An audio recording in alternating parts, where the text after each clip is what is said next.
Oh, people of a certain age in Canada, my age, over 50, when you say the expression, where were you in 72, everybody in Canada knows what you're talking about. States who wouldn't register. We now say, where were you in 1975, New Year's Eve? Well, it ties in. Canada against Russia international hockey was war, ladies and gentlemen, in the 1970s. You in the States had the Cold War, we had the literal Cold War. We had challenged the Russians to an 8-game series to look at the superiority of who was the best hockey system or hockey teams in the world.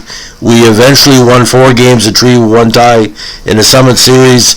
74, our WHA players lost only one game in 8 contests against the Russians, and by the time this proposed Super Series, which was NHL teams against Russian touring squads, including Red Army, it was going to be one of the more opportunities for us to say, hey, let's try to prove it.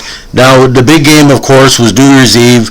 Red Army, the unofficial world champions, because the majority of their players played for the Russian national team that won a myriad of world championships, Olympics, European titles. Montreal Canadiens, at the time before their late 1970 dynasty, still are Canada's team, no matter what anybody else believes, and they were the what they call the top team of the West, the top club team. They had leftovers or players that skated for Team Canada 72, including Cornway, Savard, Lapointe, Dryden. They had new stars and players that should have made Team Canada 72, like Lemaire, Lafleur, Schutt, Robinson. They had grinders like Robinson, Risebrough, Lambert, Tremblay, defensive players, Jarvis, Gainey, Roberts, fast skaters like Murray Wilson, good young defenders like John Van Boxmeer, Don Orey. They were stacked. As the game went on, we thought the Russians might be able to dominate, but as the contest goes on, the Canadiens take a 3-1 lead. They're outpacing the Russians. They're outskating the Russians. They're outshooting the Russians. The only negativity is another leftover from 72 who always had trouble with the Russians, Ken Dryden. Again, the Canadiens were ahead 2-0 in the first period, but Dryden was kind of off his game. He didn't make the big saves. The Russians and the Canadiens tied 3-3, and the Canadiens were dressed up for the game. It was one of the first times in team history where the players' names were in the back of the jersey. This was an international game, and because it was New Year's Eve, this was live across Canada. A lot of people are still kicking themselves by going to the local Legion or their Saturday night party for New Year's Eve, not staying home to watch the game, including my dear departed father, who was a Montreal Canadiens fan from birth.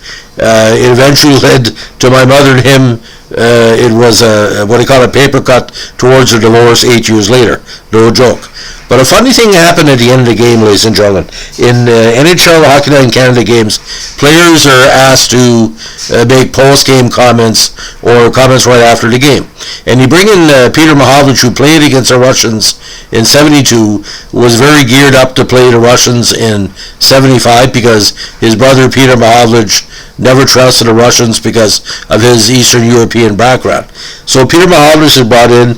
The great Howie Meeker is interviewing him. You know, we're talking about a game. It was one of the best games I ever saw. And out of nowhere, Peter Mahovlich, of all people, usually a jovial guy, is almost crying. And he starts to apologize. And he's apologizing, I don't know who he's apologizing to the Montreal fans, to the world fans, or Howie Meeker, to the CBC audience that's watching. He's literally apologizing, said we should have won and we kind of let you guys down. And Howie Meeker saying, you know, you didn't let anybody down. That's how much it meant to him. If Peter Mahovlich could have gave his right eye to beat the Russians that night, it was almost like tying 3-3 was unfulfilled. This before the Canada Cup came in 76. This before Canada returned to the world stage at the World Championships in 77 after, you know, our pro system was being rejected. But Peter Mahovlich, for some reason, decided to apologize to the Canadian fans, saying we need really get back to more confrontations like this. In 2021, there's so many Russians in the NHL, it's sort of like an era-long past. But you got to understand this. It was still the Cold War. The International Ice Hockey Federation was basically doing everything that would stop the Canadian pros from playing at the Olympics, playing at the World Championships. We had the Canada Cup, which we won, where the Russians weren't a big factor the next year. But Tretiak making all those saves was the reason why that the Russians held on for a 3-3 tie. That 76 Red Army team, or 75-76, wasn't as strong as the one previously, or like the team Russia 72. They were kind of the rebuilding phase. But Peter Mahovlich had put so much on his shoulders, as he was not the captain, by the way, ladies and gentlemen. He was just the assistant. He put so much on his shoulders. So if you have a chance, go on YouTube. It's kind of a rough tape about the speech that he gave by Howie Meeker. It's not in sync. But the sweat is dripping down the new Canadian jersey, which was more prominent in the 70s with the names in the back. He was just basically disenchanted and disheartened that he couldn't beat the Russians that night. It was almost like if he didn't beat the Russians, he wouldn't come back. That's what I got from him. But Peter Mahovlich ended up only staying with the Montreal Canadiens a short time later. But he took that energy to score the insurance goal against the Flyers in the 76 playoffs. Montreal won 4 straight cups after that. But it's interesting to see the transition from the early 1970s dynasty that Montreal had to the late 70s dynasty. And it was all based on the Montreal Canadiens in that game. Yvon Lambert had a tremendous game. That paid off with the 79 overtime goal against Boston. Lemaire had a great game. Risebrough had a great game. Even Murray Wilson had one of his best games as a Montreal Canadian. Some people say the only person could really skate against the Russians besides, the Roadrunner Yvon Cornway. So I want you to look at the game, if you're an American especially, the full tape is out there, and just see how good the Montreal Canadiens was.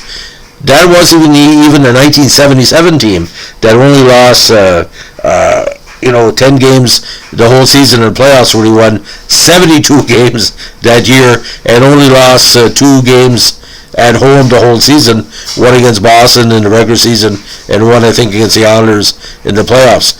But look at this game and look what Peter Mahovlich said. It's all out there. It's an amazing portion of not only world history, but Canadian history. We all remember where we were in 75 if you watch the game, mostly because Peter Mahovlich, again, the comic of the Montreal Canadiens, crying and apologizing over a hockey game. Pretty bizarre, but it meant a lot to him and it meant a lot to everybody. But I think the game has more resonance because it was tied. If the Canadian, Team Canada or the Canadiens would have won, it would not be the same.